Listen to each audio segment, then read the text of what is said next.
So as far as dreaming goes, um, many cultures have placed a great deal of emphasis on it. There's a lot of dreaming stuff that's done in the Bible. For instance, Joseph and Mary, and they even said that the mother of the Buddha had a dream about a white elephant. So dreaming is um, it's part of our ancient culture that we begin to understand more and more about. And as we do, we begin to understand that it doesn't hold the significance that humans thought about it in the ancient times. And yet the magic and belief systems about dreaming still persist. So, what would the Buddha say then about dreaming?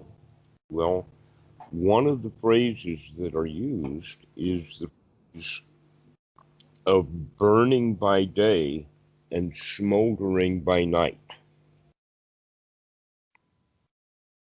Smoldering? Smoldering. What is Burning it? by day and smoldering by night. What does smoldering mean? The mind. Oh, smolder like a fire that has been stirred up. Oh, okay. Or a fire that maybe it's got a blanket over it or it's lacking oxygen. Okay, got it. For instance, a small fire will start to smolder if it's heavily covered with grass. So Okay. when you smother a fire, then it will smolder. It doesn't go out. And in fact, it may start to blaze up again. But one of the qualities of a smoldering fire is that it is really smoky. And so this is an analogy. Uh, by the way, Erik is calling. Do you mind if I let him in on this call? Sure. Okay, I'll just add him in.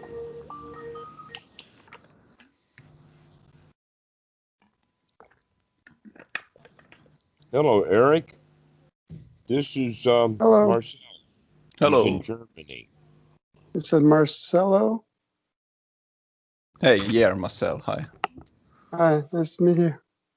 And you can tell that Erik is in one of the big halls at a Taiwan in Seattle, Washington. Okay. And so, Erik, if you don't mind, you can just hang out with us. And we have already started talking about dreaming. Oh, cool.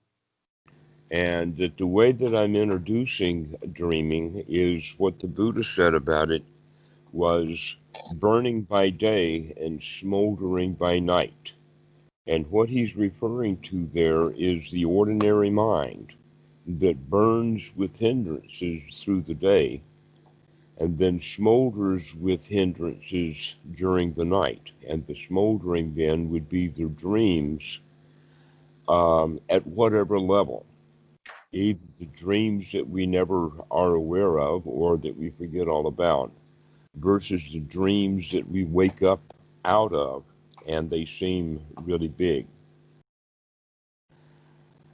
Normally, psychologists have thought of dreams as working out the problems of today, and that's quite common if, in fact, someone goes to sleep thinking about what happened to them in the day.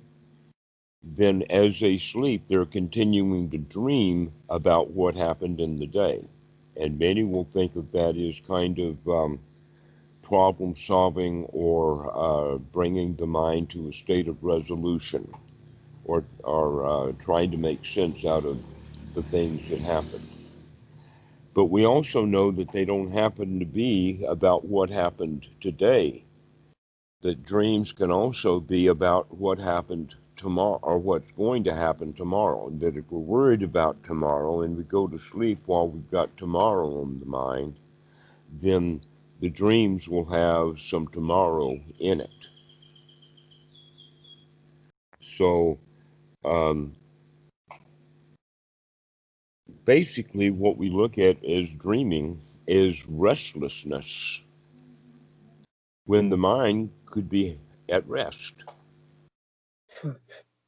Now let's look at dreaming in three stages. The three stages would be light sleep, the kind of sleep that when we go into it, we can be easily woken back out of it. And that light kind of sleeping is common. We could actually go into the point of being considered in daydreams. For instance, a child is in the class looking out the window, not paying any attention, and the mind goes dull. And then the teacher will say, "Stop daydreaming, Johnny," and that will be enough to wake him up. Or we can be asleep in a very light way, and it's actually fairly easy then to wake up from that. But also from that, there's two layers of sleep that are deeper. One you could call really deep sleep, the kind of sleep that's restorative, the kind of sleep that is nurturing. But it's more restorative and more nurturing if it's getting a lot of oxygen. That mostly what happens at night, and it's especially true when people wake up in the morning tired, is because they're not getting enough oxygen during the night. And so what we want to do is to take these things into consideration, not necessarily to deal with old dreams, but to learn how to manage the new ones that we're going to have in the next few nights or in the future. So let's look at it from this perspective, that there's that intermediate step between the light sleep and the deep sleep that the scientists have called REM, or REM sleep. And the REM actually means rapid eye movements, where the eyes will move back and forth. We can see that in the human, but there's also other movements. You can actually tell when dogs are dreaming. The dogs dream too, and you can tell because they will just in the night or while they're sleeping, they'll let out a cry like a whoop, and then you can see the end of their paws moving. Is out like they're either out in the chase or they're being chased. But even dogs have dreams. Now, like I said, in the really, really old days, dreams they thought were significant. That dreams were trying to tell us something. Well, if we can say that, yes, perhaps they're so, but remember that the mind is the source of these dreams, so the teller is still the mind anyway. That we have to get right out of the way of having any magical thinking. And there's been many, many famous dreams that had to do with magical thinking. Possibly one of the most famous dreams of all is Muhammad laying in bed someplace in Medina, having a dream about him being in Jerusalem, riding a winged horse up to various levels of heaven. And that in the Muslim traditions, they see this dream that Muhammad had while he was in Medina as rationale for why the Muslims should own Jerusalem, is because that's where he rode the winged horse in his dream up to heaven and back. All right. Another famous dream is called the stair steps to heaven, where Joseph had a dream. And then the Pharaoh had dreams. And that's in fact how Joseph got into being a court administrator, was because he was able to interpret dreams that the Pharaoh had that no one else could interpret, which is basically, I think, about 5 very fat cattle being eaten up by 7 very lean cattle, which indicates that 7 years of plenty is going to be destroyed by 7 years of famine. So these dreams that humans have had, we try to relate them to the future, but the kind of dreams that we really need to look at are the kind of dreams that bring great feelings, like the feelings of fear or feelings of anger, that some people can say they wake up in a cold sweat because they're being, let us say, chased by monsters, or that there is a nebulous kind of unknown attacker, or whatever like this. The people who have these kind of dreams mostly are children, or they start out having these dreams as children, and then they continue to have these dreams. And one of the ways of looking at that is that the individual is trying to work out his fear, in the sense that he's got this fear and he's trying to make sense out of it, in the sense of trying to figure out what it is that he's afraid of, what's attacking him, how is he going to get some understanding of the fear. So one of the things that we can do in the Buddha's way is to say these dreams are really not that important, because they're not any more important than the daytime fears that we have, that if there's anything, it's only a matter of intensity, or let us say even perceived intensity. That let us say it like this, that a teenager can be attacked by the bully and experience the fear of that, but it's only in the night when he rebuilds that image that he feels completely terrified, or that he feels overwhelmed by the sensation of the fear that's coming out of the dream. But one of the things that we can say about dreams is that we can only do things in dreams that we can do during the daytime with our feelings and our emotions and our thoughts. That there's nothing special about a dream other than we're not very conscious of it. And that it leaves, let us say the residue is more of a residue of feelings and sensations rather than a residue of information. That how one feels about the dream is actually more significant than the details of the dream. And yet when people talk about their dreams, they always tell about the details of it without making a whole lot of information about how I felt and what was going on. Now we also have the understanding about fear is that it has a quality of paralysis. What we mean by that is that it's part of our instinctual nature to freeze. A good example of that would be when humans in years long past, with primitive, let us say, our primitive war equipment, that when we would run across a big animal such as a rhinoceros, rhinoceros don't have good eyesight. If they do see you, they will attack you. So your best defense is to not be seen. This is true in all kinds of things. Okay, don't be seen.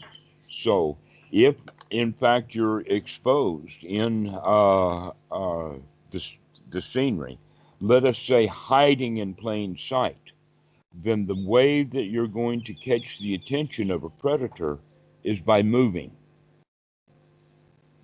Therefore, those humans that were developing human skills, when they ran away from predators way back when, they got eaten, leaving only the rest of us who were paralyzed with fear to survive. So this survival instinct of freezing is deeply, deeply buried. And so when we're dealing with fear in a dream, it may give us the feeling that we can't move. That's, in fact, that becomes part of the dream state, is that we're frozen. We're frozen with paralysis because of the dream itself. Now, the question is, how much and how soon can we wake up? Because the dreaming is in this intermediate stage, what we call REM sleep, or the kind of sleeping that the dogs do that you can tell they're dreaming. It's not only just easy to tell, but it's humorous. We actually like it when we catch the dog dreaming. And we'll watch him to see what he's doing. Well, in the human night, we don't normally have that. We don't have the ability to watch each other dream, not much. And so most of the work has to be done later by investigation and reviews and whatnot like that. But what we found out is that this deep layer of sleep is the part of sleep that's restorative for the body and the mind, the repair work and all of that kind of stuff. It's almost something like that if you're going to change the hard drive in a PC, you got to shut the darn thing down. All right, so deep sleep is like shutting down things so that we can do some restorative repair work. Pardon? Maintenance? Maintenance, right. Nightly maintenance. We need that maintenance every night because all day long the movements of the mind and the body and all of that builds up a kind of residue or poison, just like an engine on a car, the old kind would, that they get dirty on the inside, even though the exhaust will throw out almost all of the carbon oil mixtures and whatnot. There's still some residue. And so in the night, this is the part of the cleaning job that is done. And this is a state that's below the dreaming. Now, normally when a regular person wakes up, let us say because they're disturbed by something in the night, that going from this deep level of sleep, some people tend then to move through the REM sleep into the light sleep, into fully waking up. And that even though fully waking up has various layers to it also. And so what happens when we're woke up out of a dream, or that we're in kind of the dream state as we're waking up, this is what we call lucid dreaming, which means that we can really see the dream itself. Except that the lucid dreaming is just more like normal daylight thinking. Only the thing about it being dreamy is that we came into it out of the dream state. In other words, we're waking up while we're still in that dream state. But there's something else very significant that happens many times, and that is that if we're in a very, very deep state of sleep and a noise happens or something will be touching us, like say a bug bites in the night or something, then instead of waking up from that deep level of sleep, we will wake up into a dream sleep. And what we'll do is we'll take that noise or whatever and incorporate it into our dream. And so that we'll hear that noise. It could be a siren.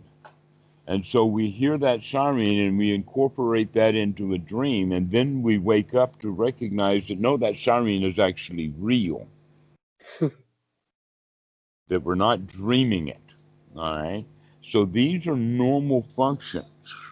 Now let's look at it from the perspective of a Dhamma, the way that we're going to manage this information, knowing that we are going to sleep at night.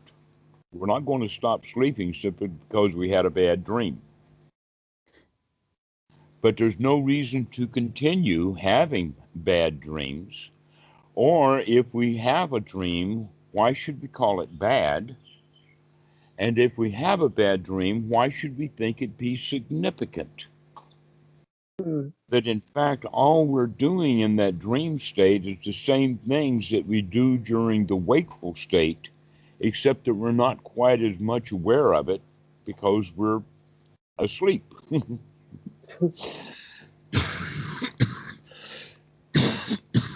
Excuse me. Lingering silver.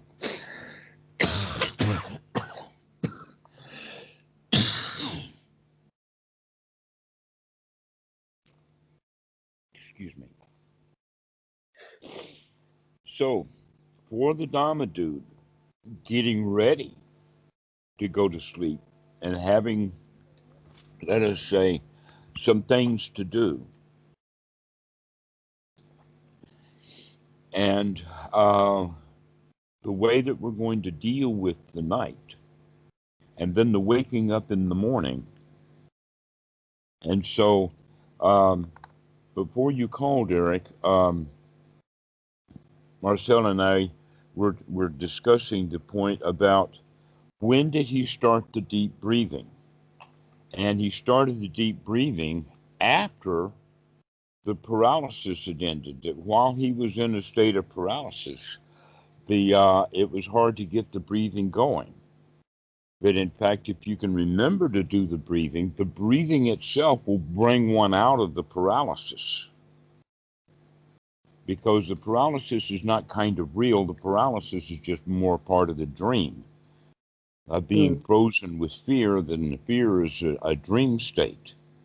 And that by thinking about it and talking about it and breathing through it, etc., like that, we begin to understand that, oh, things are okay.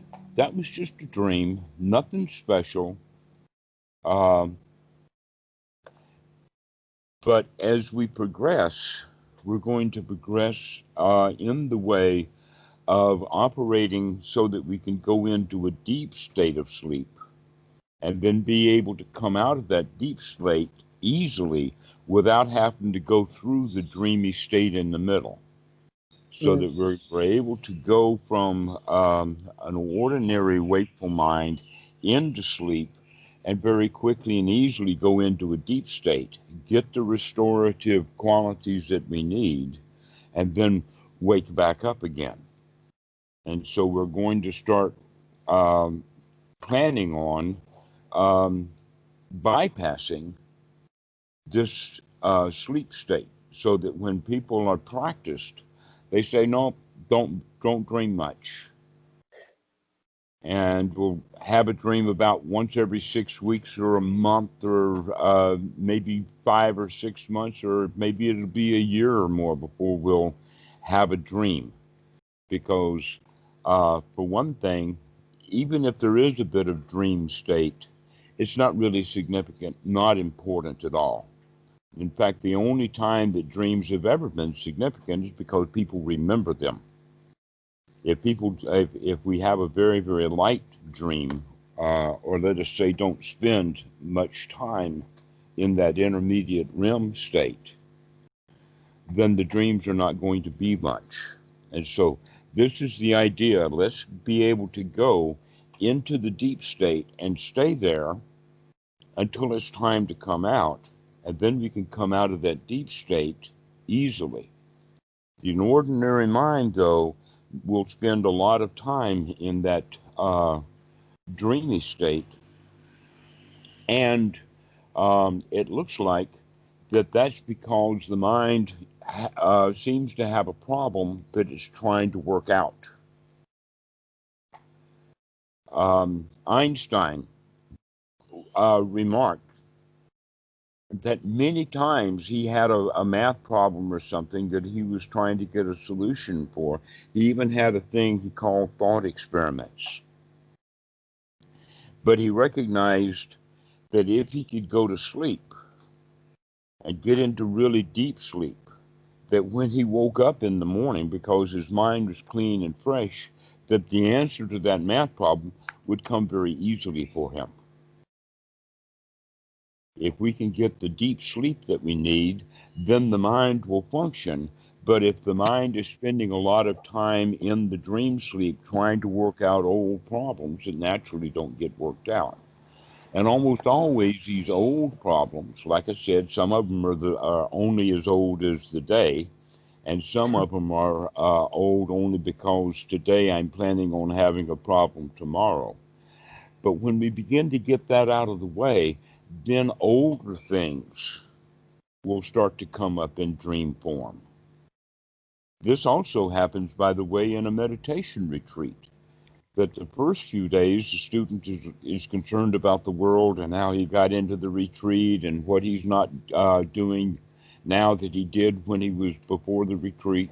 And then at the end of the retreat, they get to plan back for the world again. I've got to leave. I'm going to go do this, that, and the other thing when I get out of the retreat. So that leaves only the middle part of the retreat where the students are not dealing with the present world, and then they start dealing with really old stuff that comes up in the mind, old problems, old things, which again, the Buddha says to forget about that stuff. The past is done. There's nothing in the past that has much value for us. And yet the meditators say, yeah, well, wait a minute. You can say that if you want to, but I'm left with all of these deep feelings that arise from those old days. So what we can do, for one thing, is to assure ourselves that these dreams don't mean anything. They're not much. Just some old baggage, perhaps even the dropping away of old baggage. It's almost like this is a time to say goodbye to those old fears. And so we kind of, in the dream, visit them once or twice. But the way to manage this, to have a really good evening, is kind of a plan in advance on it. That in fact, there are suttas about this. And there's also details and bits and pieces of information in several other suttas. One of the qualities that we're looking for is that to be mindful of the body, which we mean by kayanupassana, in all of our postures. If we're going to be doing it in all of our postures, that means that whatever posture we're in, that's the time for doing kayanupassana, or mindfulness of the body. Now, in the Mahasi method, they talk about it in the sense of rising, falling, touching, sitting. The one that we're looking at today is the sitting. The rising and the falling is nothing but a deep breath. That deep breath does not have to be just in the abdomen, by the way. That's, you can actually feel the shoulders rise when you're filled up with air, and the shoulders will fall a bit. So there's a lot of movement in the body associated with the breathing, the rising and the falling. And then the touching is the sense touch. You can feel the fabric of the cloth of your shirt. You can feel the headphones on the ears. You can feel all kinds of things that touch the body. But then we have this deep proprioceptive that shows more of the position of the body. And any time that you become aware of it or think of it, you can think of and know what the entire position of every part of the body is. You know where the hands are, you know where the feet are, you know where the knees are, whether you're sitting or standing or walking or laying down. We always know where the body is. That's that proprioceptive system that we have inside. And this is something to pay a lot of attention to um, when we have, let us say, the mindfulness, or we remember to do so.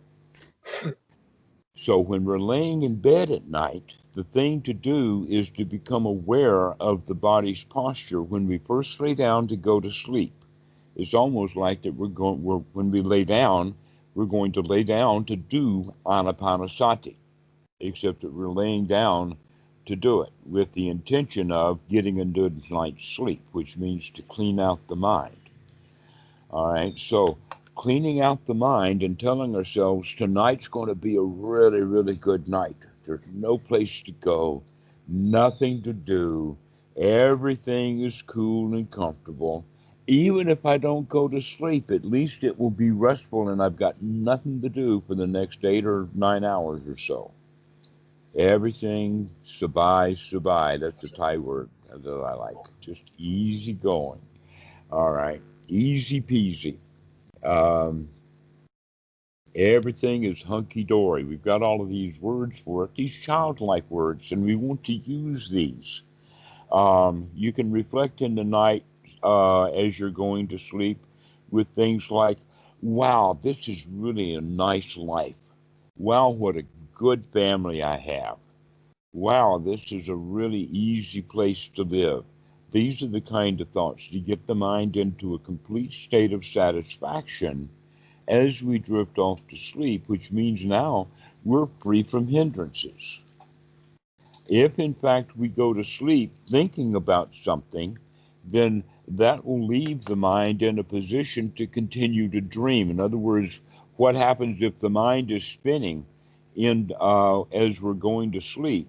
Then as we go into sleep, that spinning will still be there until it finally rests and stops when we get down to that deep level of sleep. So our idea as a meditator is let's put that spinning mind to rest while we're still awake, so that as we go into sleep, we can bypass that REM stage so that we don't have to go into that state of sleep. But we're going to do something else too. We're going to say, all right, I'm going to maintain a certain amount of awareness. I'm not going to go all the way to sleep. I'm going to leave only enough awareness to know what body posture I'm in. Now, one of the things that a lot of people don't understand, they think that, oh, I need 8 hours of sleep, solid 8 hours of sleep, where in fact that doesn't happen anyway. That people, in fact, will go up and down, up and down, up and down. Dogs live a natural life like that. So they sleep part of the night and they're up part of the night. And during the day, they're sleeping. They take naps. And so being up and down is our normal way of looking at it. You could also see that in really, really ancient times when we did have to guard the nest, that someone would wake up during the night. In fact, not just in the military, but if you had a wagon train, or even if you're a ship at sea, in all of those cases, you're going to have guards. You got to have somebody awake during the night. So that means that our sleep is naturally, because of the way in our lifestyle from primitive times, is that the human being does not, like modern science thinks, is, oh, you turn the lights off, you go to sleep, and you don't wake up until in the morning. No, really, we do wake up during the night. And that one of the things that we're going to do is to remind ourselves that, oh, our posture needs to be worked on through the night. Now, the posture that I'm talking about is what is called, surprisingly enough, the lion's pose.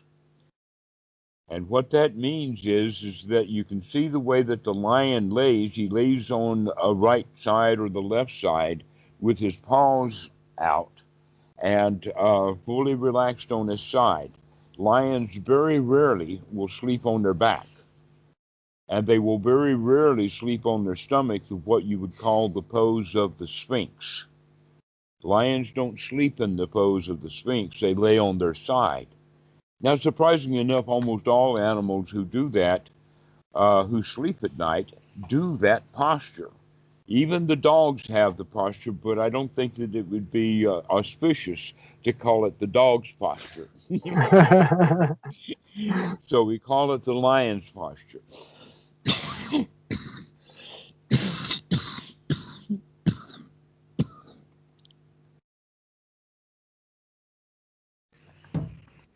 Excuse me. So the lion's posture basically means that we lay down on the side.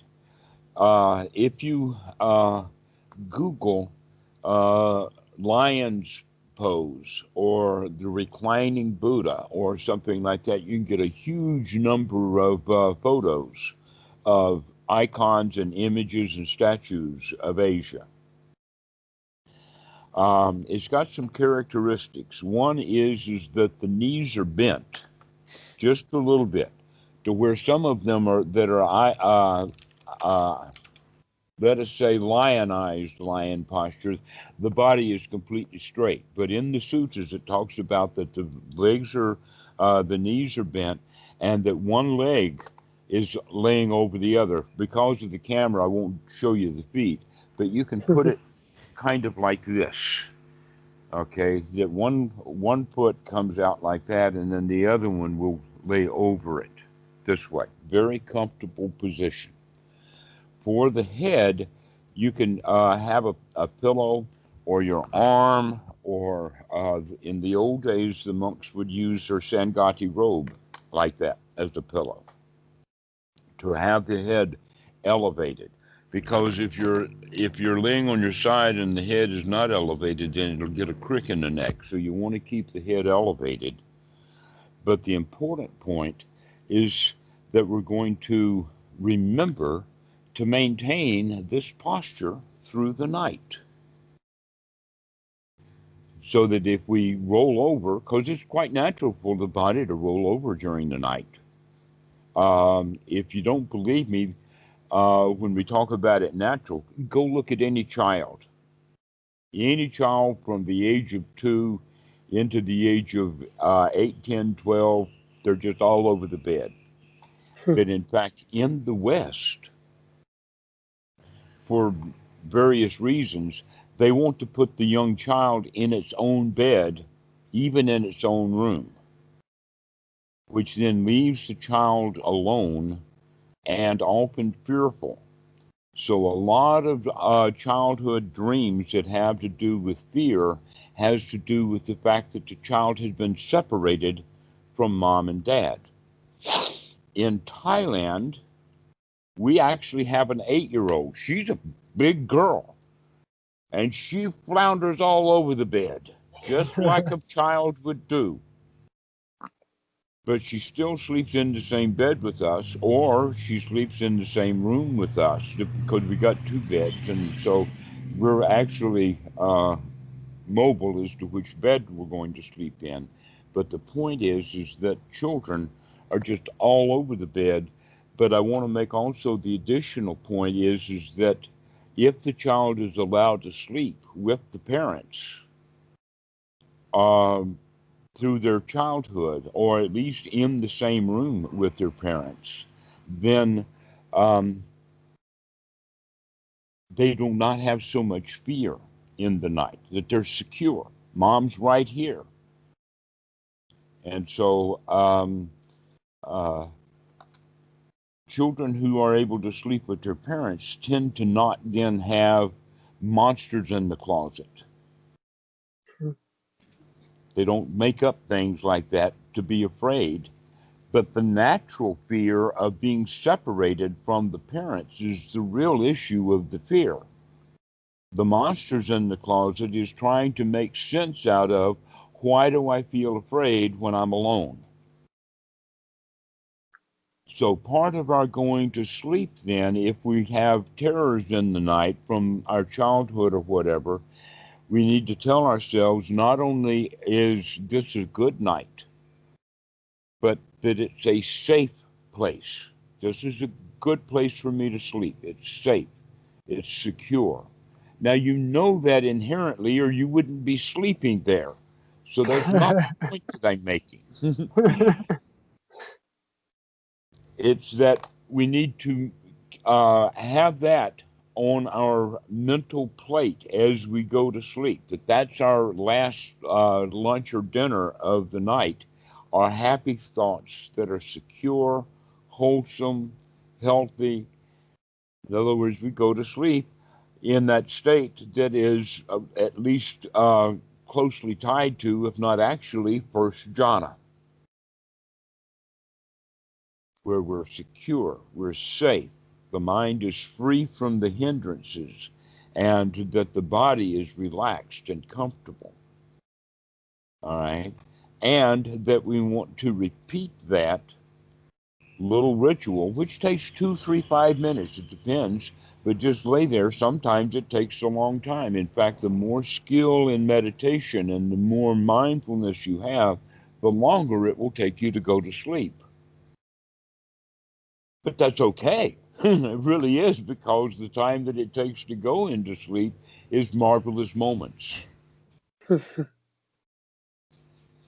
so we lay there in bed, just really, really happy and sabai, and enjoy the night, knowing that sleep will come on its own and that it's not to be forced. But a lot of people will tell themselves, if they can't get to sleep in 5 or minutes or well, oh, I've got to get to sleep tonight. And so they'll put a lot of hurry up and a lot of desire and a lot of other stuff in that.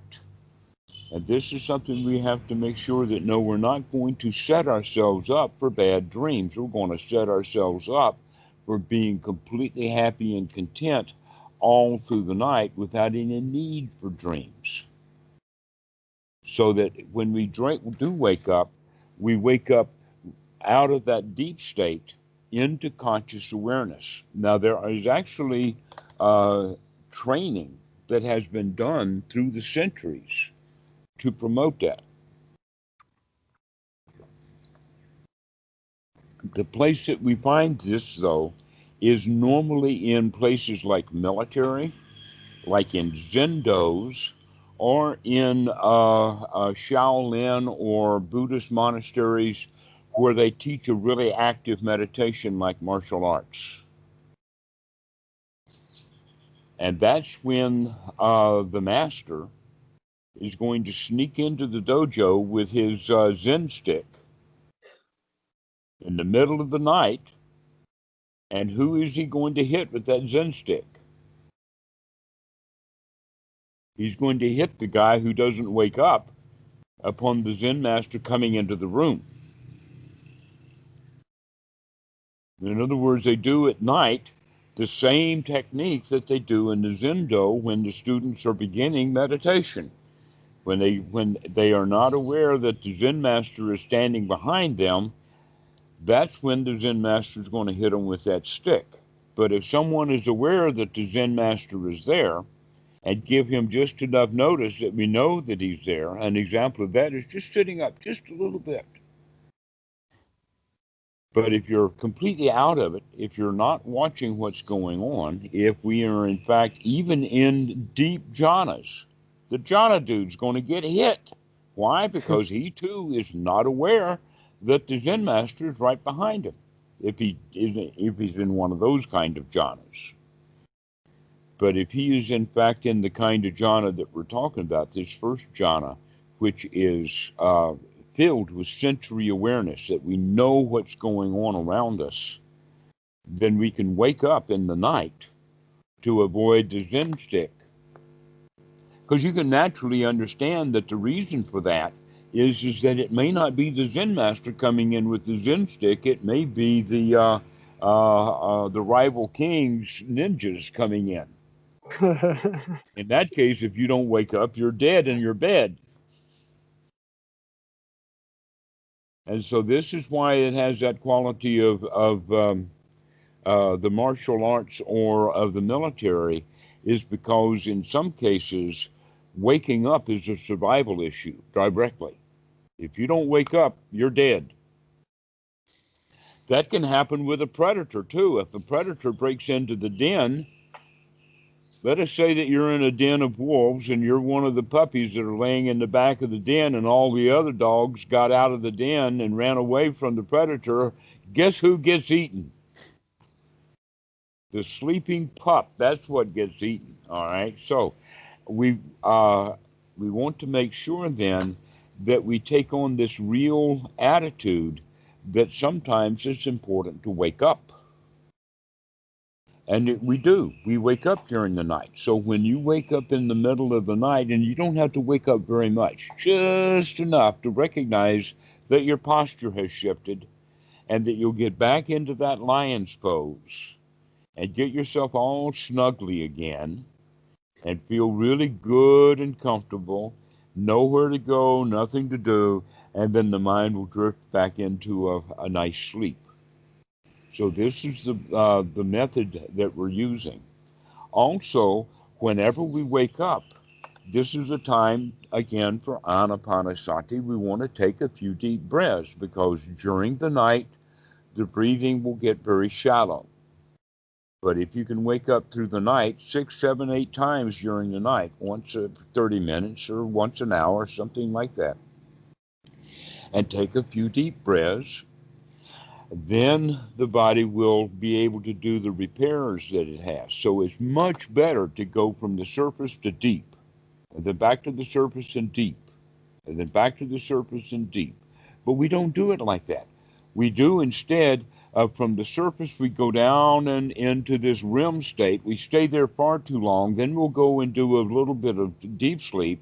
And when we wake up, we don't wake up all the way. We wake back up into this REM sleep level, which is another way of saying it's nothing but daydreams in the night. And so this is why the Buddha calls it smoldering by night. Burning with the fires of sensuality and the hindrances during the day, and then we take that into the night and start smoldering in the night. So this technique that we've been talking about will help interrupt that pattern, that we're going to intentionally get the mind as clean as we can so that we're not giving that dreamer state any fodder. Okay? The way that you go into sleep, this very, very happy, contented state, will affect how you sleep. So if you go to sleep worried, you're going to have a worried night. If you go to sleep with fear, you're going to have a fearful night. And so this is the way to manage that, is never mind the dreams that we had last night. That's not important. That's gone already. The question is, how can we deal with tonight, this next night? When we lay down again, we're going to lay down in great comfort. We're going to get ourselves into the lion's pose, sleeping on our side.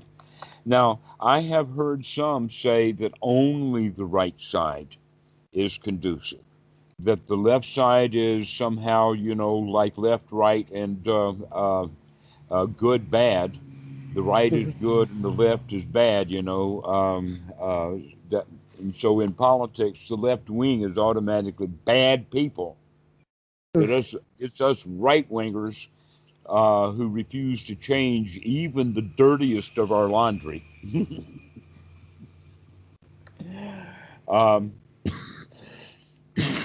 Is kept with the word right. But in our sleep, it's good for you to experiment with left and right. That in fact, there's actually some very, very slight advantages to sleeping on the left side. And that has to do with the heart itself. That if you're laying on your left side, then the heart is here pumping up through the jugular on this left side, and it's very, very conducive. Also, very easy to breathe, but it's actually much easier to breathe on both the left and the right side as opposed to on the back.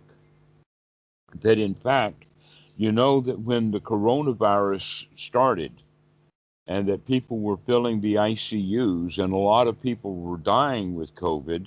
The reason that they found that people were dying of COVID was because of the traditional hospital beds, because of their elevations and their tools and all of that stuff, that people were required to sleep on their backs and to lay in the bed on their backs. Guess what? Back in the back here, in the areas around the back, in the kidney areas and down and around, there is a lot of the lower lungs that become collapsed when we're laying on our back, so that we can't breathe properly when we're laying on our backs anyway. And yet that's the traditional hospital way. They actually started saving lives by doing two major things.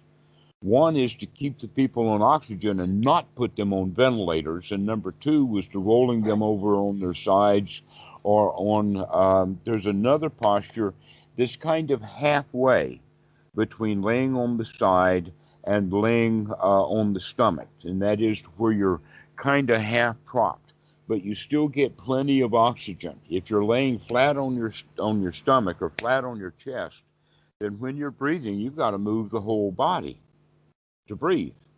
If you're laying on your back, half the lungs are collapsed anyway. And that was what was causing a lot of people to die, was because of breathing.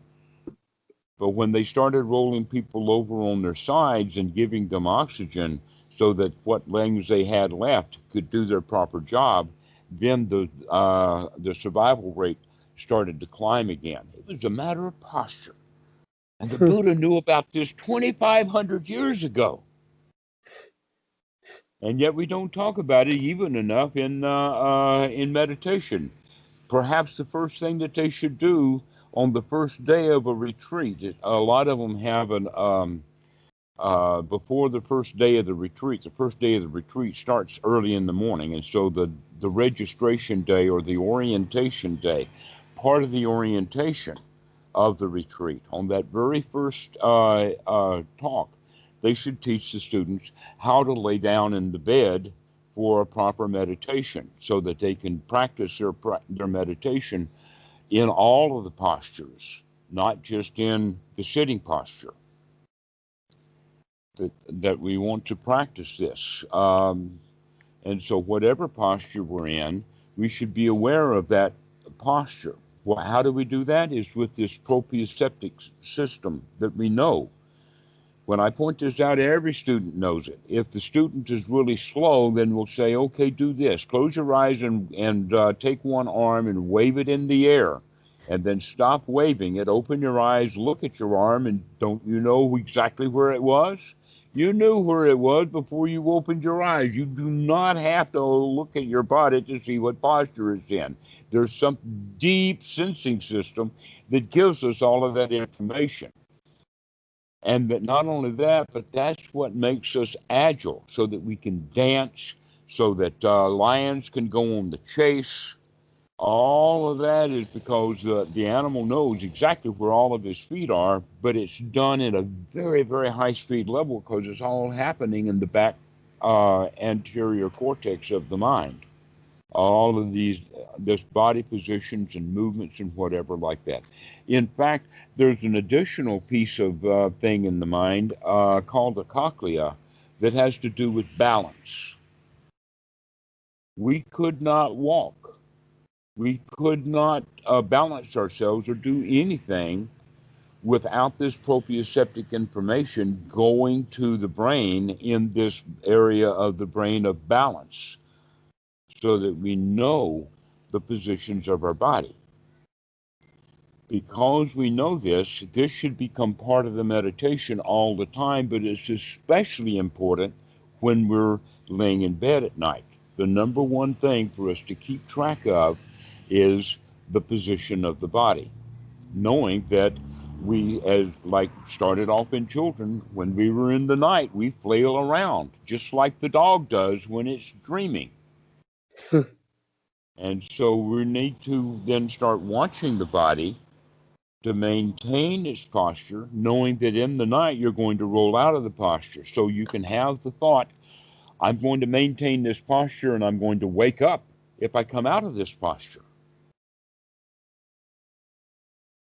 And so we begin to attune to the body. We attune to being in the bed. We attune to the present moment, right here, right now. And we throw out all of the kind of verbal thoughts that would become fodder for dreaming. This way, students begin to dream less and less. They don't worry about the dreams. They're not worth anything. I mean, why should we worry about the thoughts that I had at 9:03 p.m. and then worry about the ones that I had at 1:45 p.m. or a.m.? Well, one of them was a dream, therefore it's significant and it's important. And Buddha said, no, it's not. Dreams are not important. They're just what we do at night when we're upset, when we're in fright at night. Then we will have dreams to try to make sense out of the feelings that we have. It's better to deal with those feelings while we're fully awake. But we can't say, okay, well, I'm going to get fully awake and deal with all my feelings and then I'll sleep. That may take weeks. We're not going to do it like that. We're going to do it in the sense of when I'm laying in bed to go to sleep at night, we're going to do that in a really, really comfortable, happy way and stay out of all of that other stuff. And that when I'm sitting in meditation or when anxiety and fears come up, then that's the time to really deal with them in the sense of breathing into it and letting that fear go and other things like this. And so this is the kind of practice that we would go for. And about that dreaming being unimportant, the same thing is true for experiences that we come up with in meditation. That when we're sitting in meditation, sometimes the mind will get dreamy instead of alert. And these dreamy states that people have when they're sitting in meditation, they will often misinterpret. The Christians will interpret their sitting meditations in one way, and that same kind of experience by a Buddhist will be experienced and spoken about in some other way. Let me give you an example of that. The Buddhist meditators will in fact think that they've had a past life experience because they're sitting there thinking of something and the clothes or whatever are strange. The Christian will have one of these experiences and think that he's in communication with God, or he's sitting in God's lap, or something like this. And so these are the kinds of things that we do with this to try to interpret these states. And the Buddha's answer to that is, don't try to make sense out of them or interpret them. They're over now. Let's work about how can we be aware of what's going on the next time that that stuff happens rather than giving it any significance now.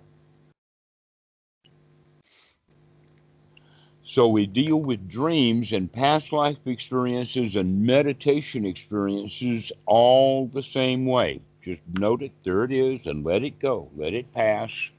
We've got a new moment to live in now.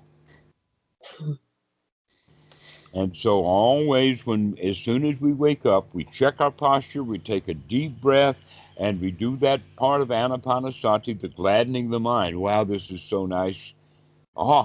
We wake up at 3 a.m. and we say, wow, okay, I don't check the clock, but some might. And you check the clock at 3 a.m.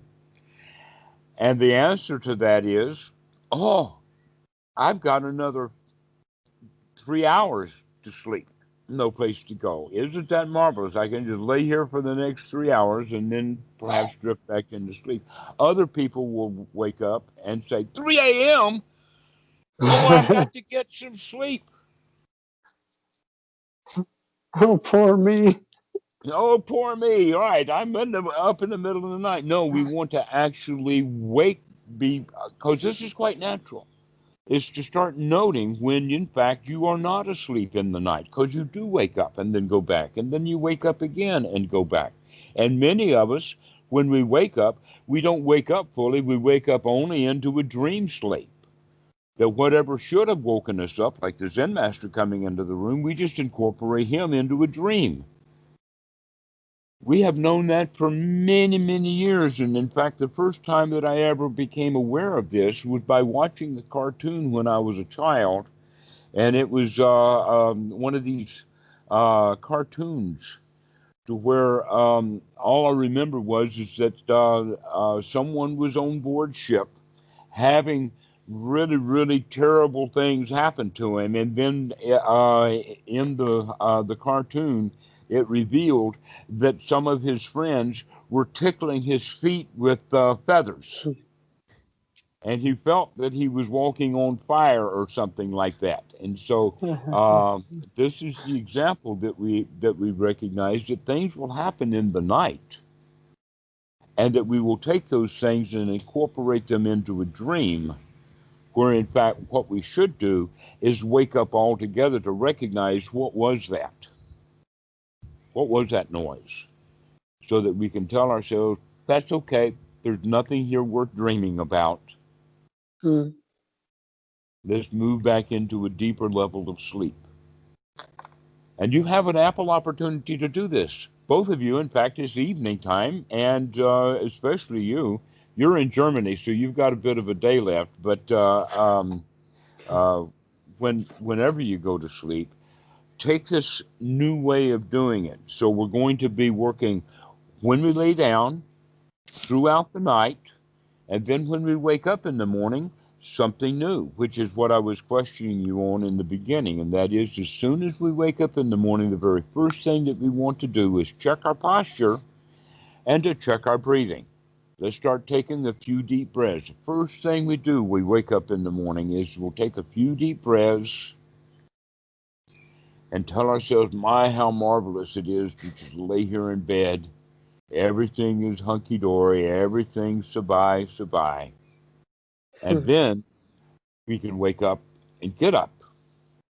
So even in the morning when we wake up, there are various levels of this. Begin to notice, how awake are you? Are you completely awake yet? Are you only awake enough to get your breathing going and your posture? Or are you going to be fully awake?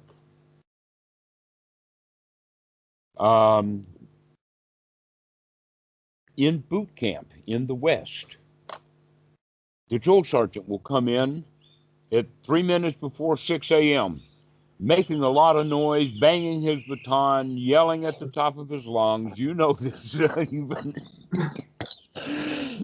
Yeah. And what does everybody do in the barracks? They immediately jump out of bed. Right? But us civilians, we don't do that anymore. So having that idea that when we wake up in the morning, we want to be awake. And so waking up, that's an important quality. When we wake up, am I awake yet? Now, this can be a decision. You can say, I'm going to lay here and enjoy it. Or you can say, right, up we got, off we go. But many people instead will take, oh, poor me, oh, I didn't get enough rest, and now I've got to get up, and I'm tired. And you can see that kind of attitude is going to set the whole day. And so we want to make sure that when we wake up in the morning, we wake up refreshed, that we're ready to go. And so this is the way that we would spend the night, knowing that it's okay that you're going to wake up in the night. And when you do, we're going to check our breathing, we're going to check our posture, and we're going to check our mind state. And then just enjoy the night, knowing that we'll go back to sleep.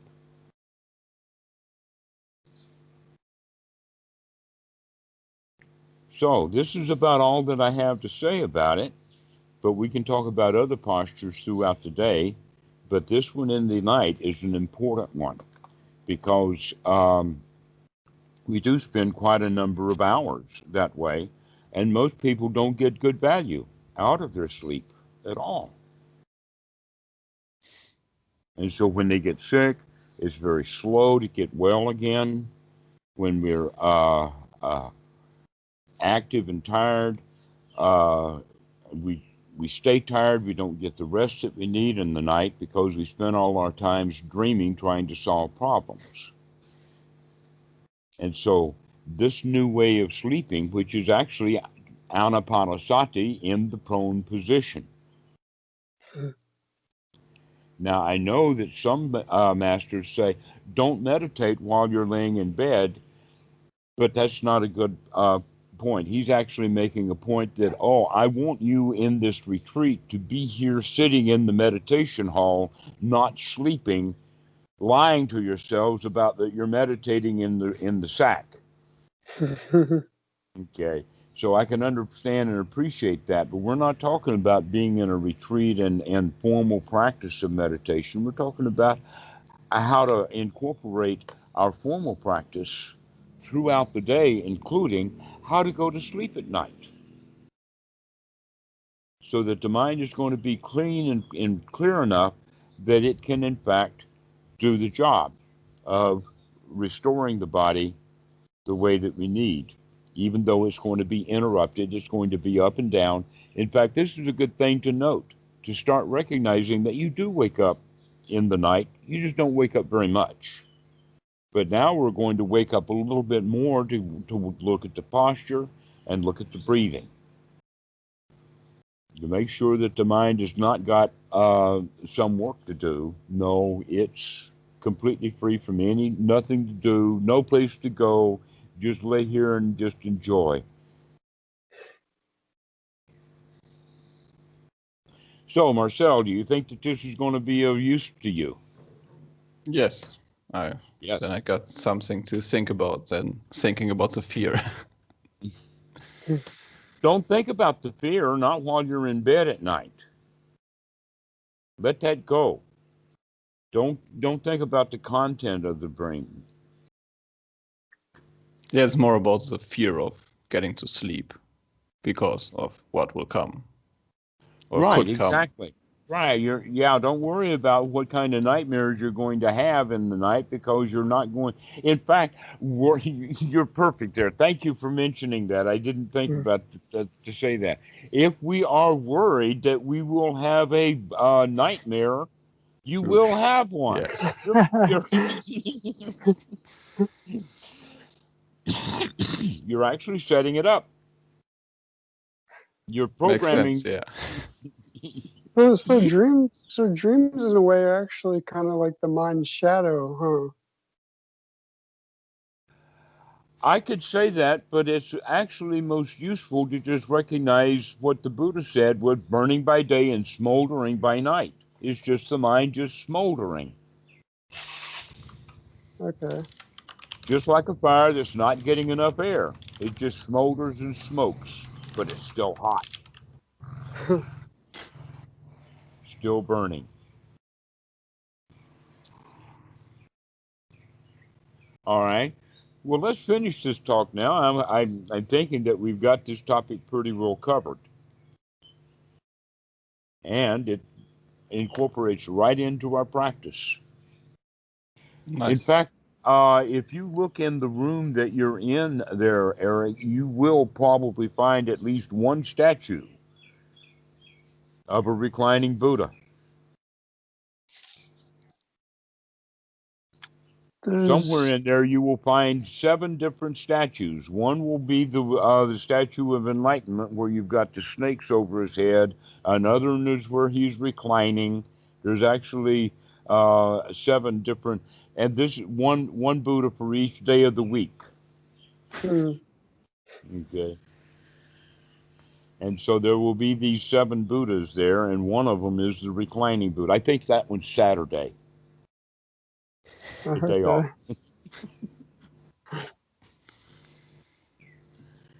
But also, I invite you to Google reclining Buddha, because Google's got literally hundreds and hundreds of photos of images throughout the world.